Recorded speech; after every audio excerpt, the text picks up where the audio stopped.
جادو عام طور پہ کیوں کروایا جاتا ہے؟ ایک جادو ہوتا ہے سحر تفریق، جدائی ڈالنے کے لیے. سب سے پہلے تو میاں بیوی میں، دوستوں میں، ماں بیٹے میں، بہن بھائیوں میں، رشتہ داروں میں، خاندانوں میں، دو کاروباری پارٹنرز میں. بعض اوقات دیکھا نا کہ پارٹنرشپ سے کاروبار بہت آگے جا رہا ہے تو ان کے درمیان لڑائیاں ڈلوانے کے لیے. اسی طرح سحر محبت، کسی کے دل میں اپنی محبت ڈالنے کے لیے، مثلا کسی عورت کے لیے، مرد کے لیے، کسی بھی شخص کے. پھر سحر تخیل، جو وہم ڈال دیا جاتا ہے.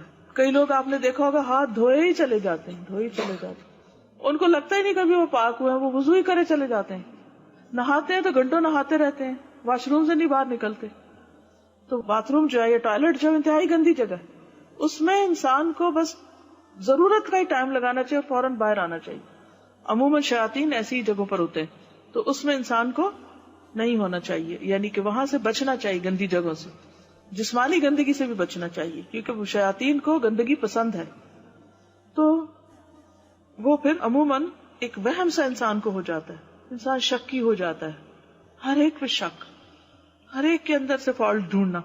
پھر سحر جنون ہوتا ہے، انسان پاگلوں جیسی حرکتیں کرنے لگتا ہے، دماغ مفلوج ہو کے رہ جاتا ہے، کوئی عقل کی بات نہیں کرتا انسان. اسی طرح سحر خمول، سستی میں مبتلا کرنے والا، ہر وقت ایک لتھارجی، کاہلی، نماز کو دل نہیں کرتا، قرآن پڑھنا ایک مصیبت لگتا ہے، اور کوئی بھی نیکی کا کام بہت ہی مشکل.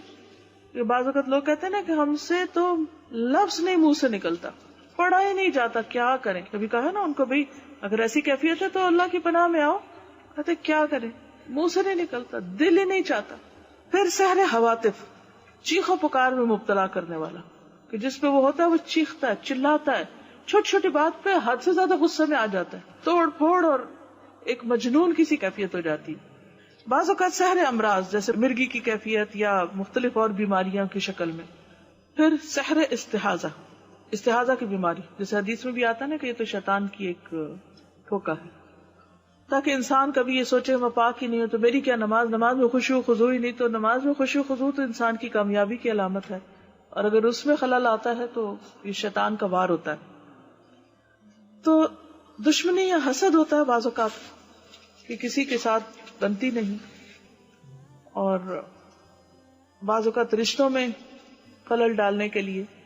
اب یہ ہوتا ہے کہ جب ایسے کوئی اثرات انسان پر ہوتے ہیں تو اس کی جو ایک نارمل عادت ہوتی ہے کہ بہت ہمبل ہے، بااخلاق ہے اور محبت کرنے والا ہے، مثلا شوہر ہے یا باپ ہے، تو وہ الٹی الٹی حرکتیں کرنے لگتا ہے، بچوں پہ غصہ کرنے لگتا ہے، اریٹیٹڈ، چڑچڑاپن، اور عبادات سے دلچسپی نہیں.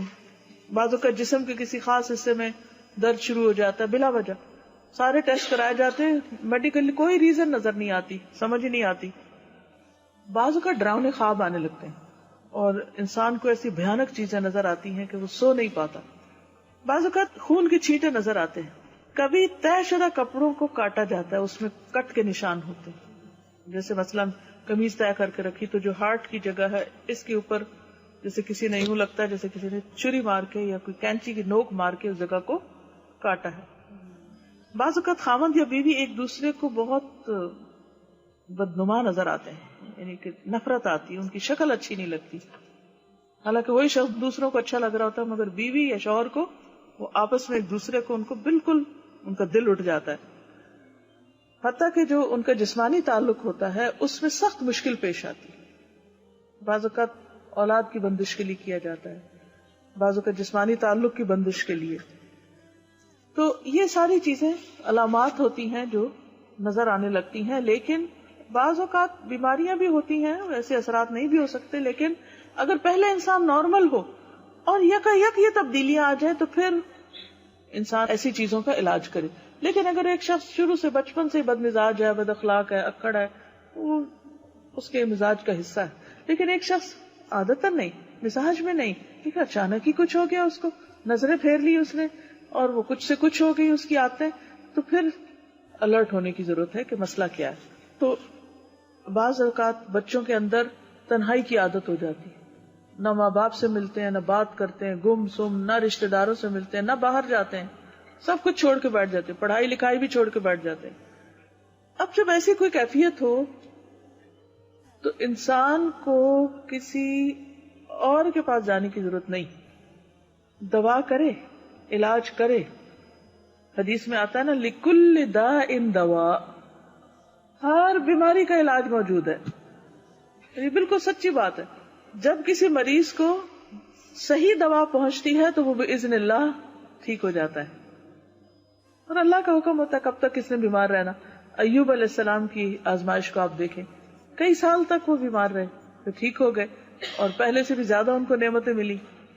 تو مایوس کبھی نہیں ہونا چاہیے. اللہ کا حکم ہوگا تو ایک کن کہنے کی دیر ہے، انسان شفا یاب ہو جائے گا اور دوائیں بھی اثر کریں گی.